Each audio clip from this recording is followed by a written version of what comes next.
Hello, good day to each and everyone.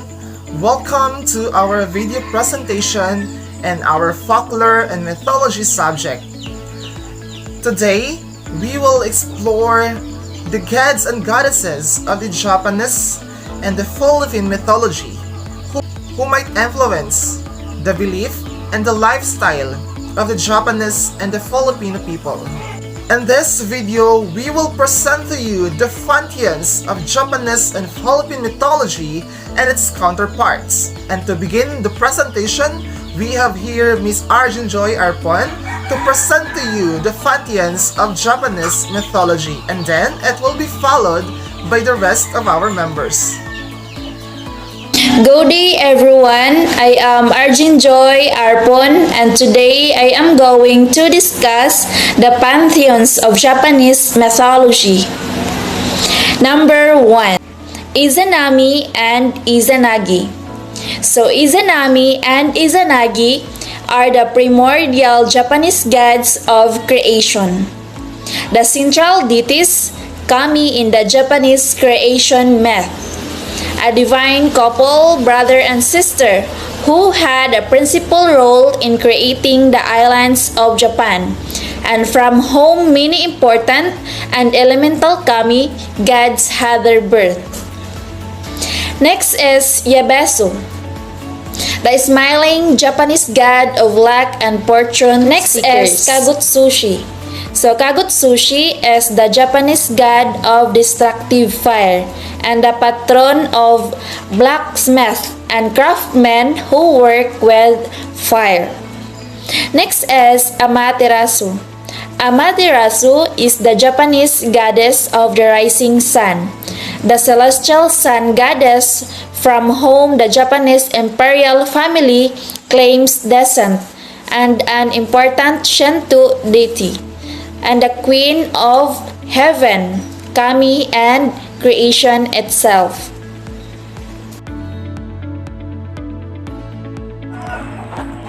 My name is Ana Mariti Magbanwa and I am going to continue the pantheons of Japanese mythology.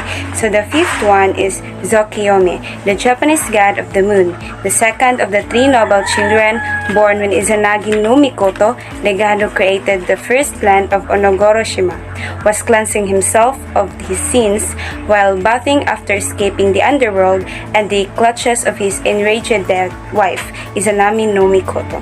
The sixth is Sosano, the tempestuous Japanese god of seas and storms and slayer of dragons.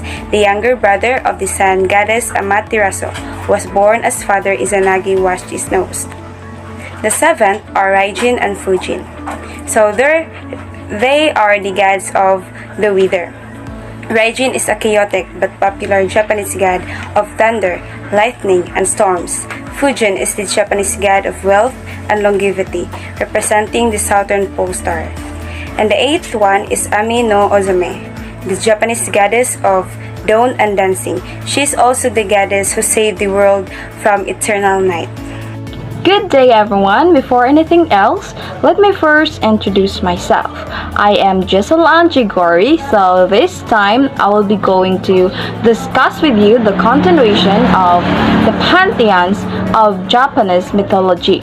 So 9 is the Hachiman, the Japanese gods of war and archery.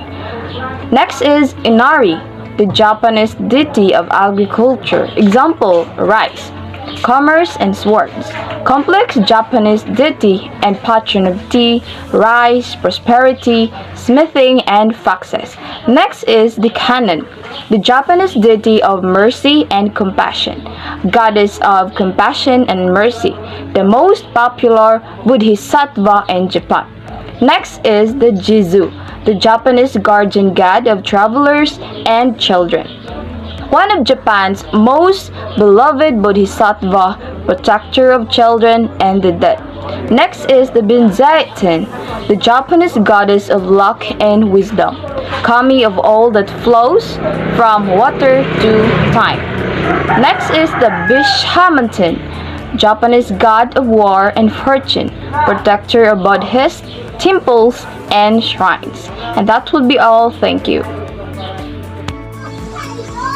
Good day to all of us. I am Giselle Duhay Longsod. Now let's proceed to the another pantheons of Japanese mythology. The Kukyutin, highly revered Japanese household deity, god of luck and fortune seekers. He is one of the god who bring prosperity and good fortune to Japan. Huti, the laughing Buddha, a benevolent Japanese god and symbol of luck. Fyuku Rokuyu, Japanese god of wealth and longevity, representing the southern polar star. Hoderi, jealous Japanese god of the sea, who bring good luck to fishermen. Jurojin, the old man of longevity, Japanese manifestation of the southern polar star. He is a short, smiling Japanese god who is physical manifestation of the southern polar star. He symbolizes happiness and longevity.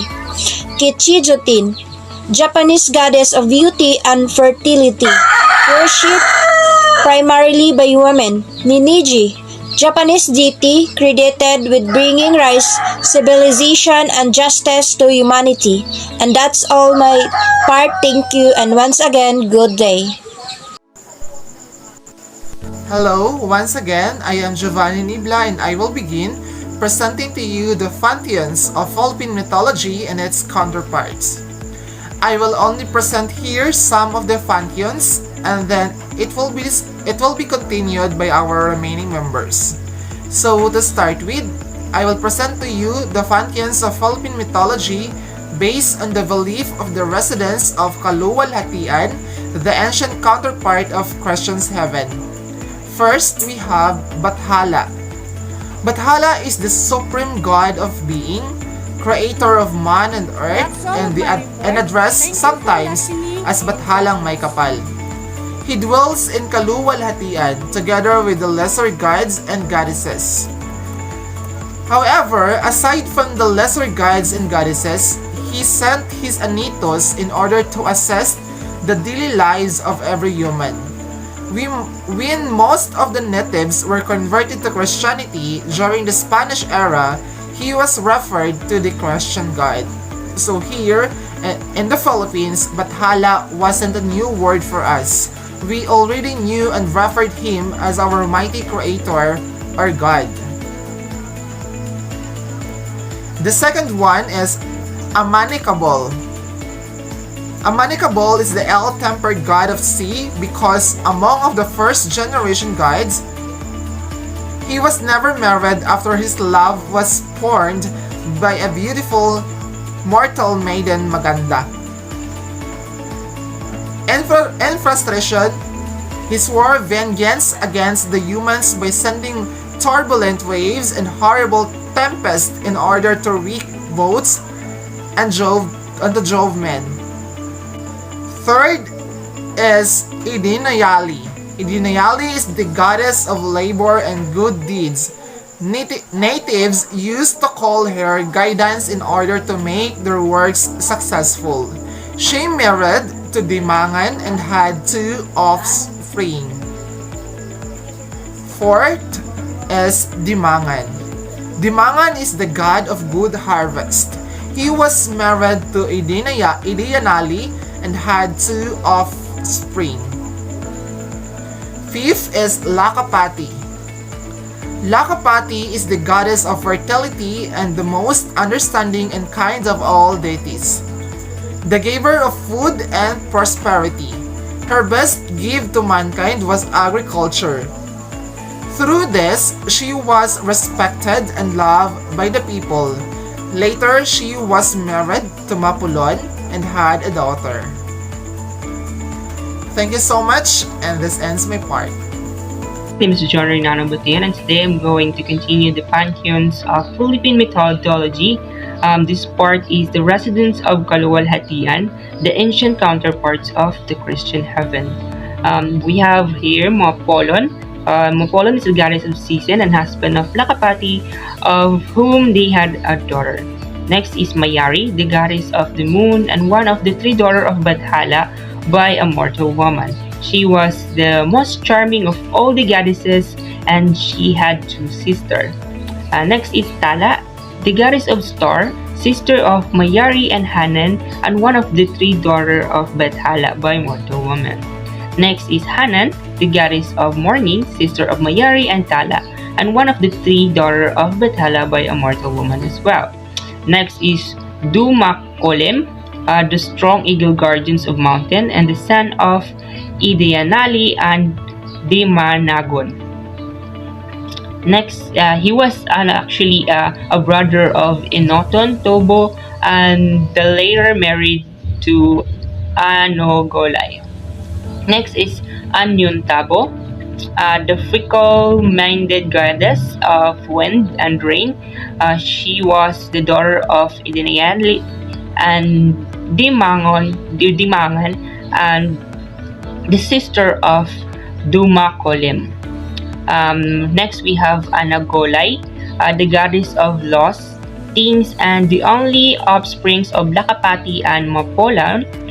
Next, we have Apolakay, the goddess of sun and the chief of patron of warrior. He was the son of Anagolay and Dumakolem. Next is Mapolan or Mapolan Masalanta, the goddess of love, conception of childbirth, and the protector of lover. She was the daughter of Anagolay and Dumakolim, and the youngest of all the deities.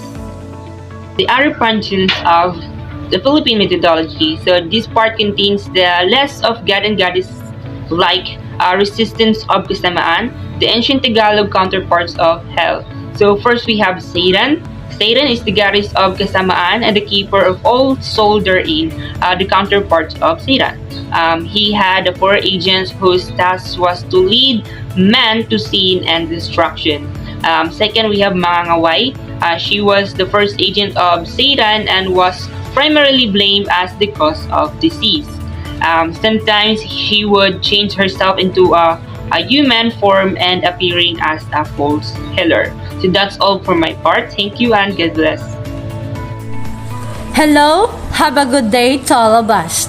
By the way, I am Catherine Borado Tampus and I will going to discuss the Pantheons of Philippine mythology.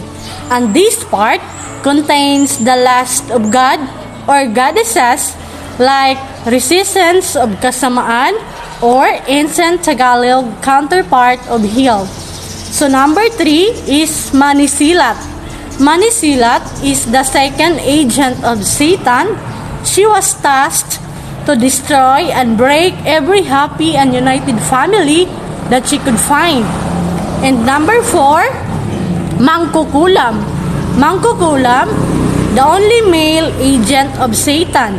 He was to emit fire at night and when there was a bad weather. He could change his form to that of a healer and then induce fire of his victim's house. Number 5, the last agent of Satan, could change herself into any form she desired. She could kill someone by simply raising her hand and could heal without any difficulty as she wished. So next is the Pantheons of Philippine mythology. This part contains the list of god or goddesses who don't have a unified pantheon within the Tagalog deities mentioned in the one. First is Amansinaya. Amansinaya is the god of the fishermen. Second, Galang Kaluluwa or wandering spirit, the winged god present in some creation myths who loves to travel. He identified as a close friend or Bathala. Ulilang Kaluluwa or orphan spirit. It is a serpent god present in some creation myth that was killed by Bathala after an ensuing rival. So next is Haik. Haik is god of the sea. Lakambakod, the protector of the growing crops. Number 6, Lakambini, a Spanish called him as Abogado de la Garganta, the truth advocate. He is referred as the god of gluttony, food, and eating. Linga, a phallic god. A phallic god is a representations of saints or local deities who are invoked for fertility. So next, this is the Pantheons of Philippine Mythology, and this part contains the list of deities of ancient Bicolanos living in the Ibalon, present Bicol region. So first, Gogorang. Gogorang is the supreme god who dwells inside of Mount Mayon, where he guards and protects the sacred fire in which Aswang, his brother, was trying to steal. Number 2 is Aswang. Aswang is the evil god who always tried to steal the sacred fire of Mount Mayon from his brother Gogorang. As an evil god, he would cause the people to suffer misfortunes and commit sins. That's all of my report. Thank you for listening and God bless. Good day everyone, my name is Stephen Kit Ebelar and now I'm going to continue the Pantheons of Philippine Mythology. This part contains the list of deities of ancient Bicolanos living in Ibalon. So the third one is Halia, the masked goddess of the moon and the ark, enemy of Bakunawa. Her cult is composed primarily of women.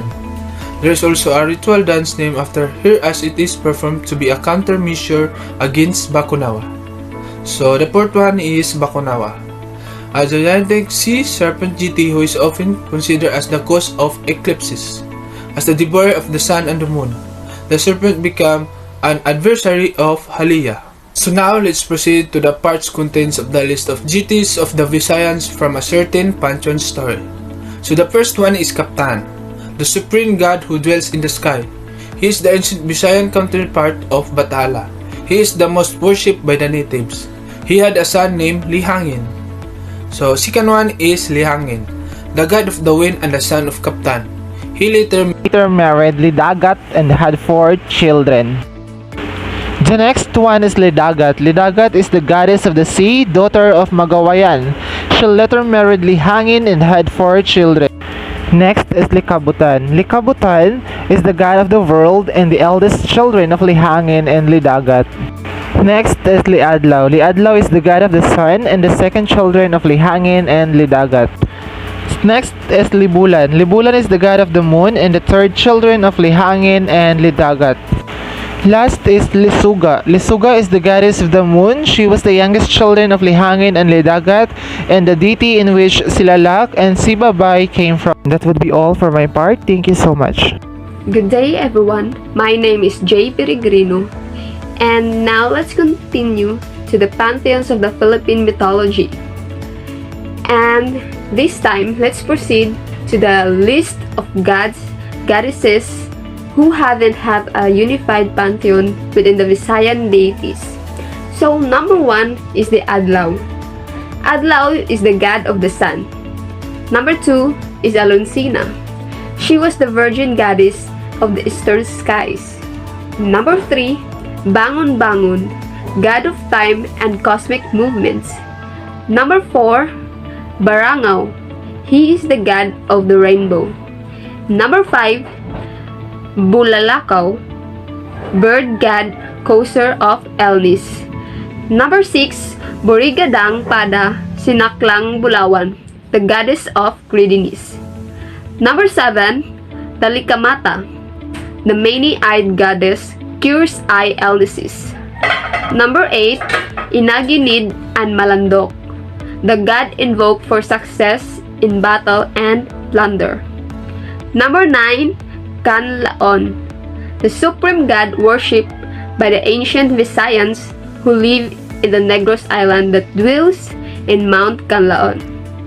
As well as Kaptan, he is the ancient Visayans counterpart of Bathala, and he is the god of time. Number 10, Kasaray Sarayan Sasilgan, the god of rivers. Number 11, Lalahun. She is the goddess of fire, volcanoes, and harvest. Number 12, Lubay Lubyuk Hanginon si Mahuyuk Huyukan, the goddess of the night breeze. Number 13, Luyong Baybay, the goddess of the tides. Number 14, Magdang Diriinin, the god of the lakes.